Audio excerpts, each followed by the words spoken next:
C'est depuis 2005 que la langue des signes française a été considérée comme une langue à part entière. Aujourd'hui, l'association Écoute les signes propose un atelier ouvert à tous. Aujourd'hui, notre association anime un atelier d'initiation à la langue des signes et également de l'info sur la surdité. On a encore beaucoup de progrès à faire sur l'accessibilité pour les personnes sourdes en France. C'est pour ça que le but de notre association, c'est vraiment de montrer la culture sourde, de montrer la richesse de la langue des signes et puis de montrer tout simplement que c'est accessible à tous.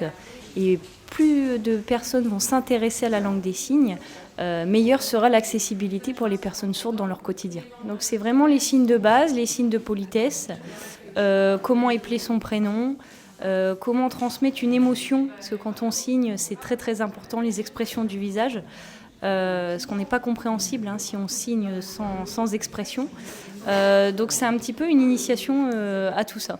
Peu importe le mode de communication, c'est important de communiquer entre nous. Surtout dans un monde où on passe beaucoup dans le virtuel maintenant, avec les réseaux, etc. Et là, c'est de l'humain, tout simplement. Donc c'est ce qu'on veut, c'est créer des liens entre les gens, créer des liens intergénérationnels aussi, parce que dans notre association, c'est vraiment de tout âge. Voilà. Donc c'est ça qui est important. Qui de mieux pour enseigner la langue des signes qu'une personne qui la pratique au quotidien? Aujourd'hui, Océane fait partie intégrante des éducateurs.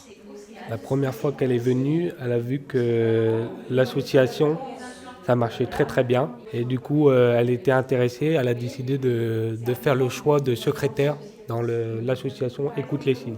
Pour elle, c'est important que les sourds et les entendants, ils sont ensemble pour pouvoir communiquer. Mais elle a fait beaucoup d'ateliers avant et beaucoup de gens sont intéressés par les signes. Elle veut une communication, une langue des signes plus débloquée, plus libérée.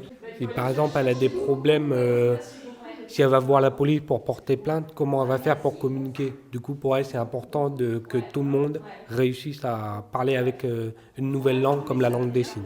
On apprend vite parce qu'on est en face de personnes qui ont envie de nous faire apprendre leur langage, de communiquer avec nous. Et comme nous, on vient aussi là pour communiquer avec eux, ça se passe bien, quoi. C'est très bien. Et moi, ça me rend heureuse de pouvoir apprendre des signes et de pouvoir apprendre autre chose, quoi, notre langage. On a appris à faire notre prénom par lettre alphabétique, mais bon, je ne connais pas. Je sais aussi exprimer la joie. Parce qu'il faut faire par les gestes, mais aussi par le visage, exprimer une émotion. Alors aujourd'hui, j'ai appris bonjour, merci beaucoup. La langue des signes française est pratiquée par 100 000 personnes en France, un chiffre en demi-teinte lorsque l'on sait qu'il y a 300 000 personnes sourdes dans l'Hexagone.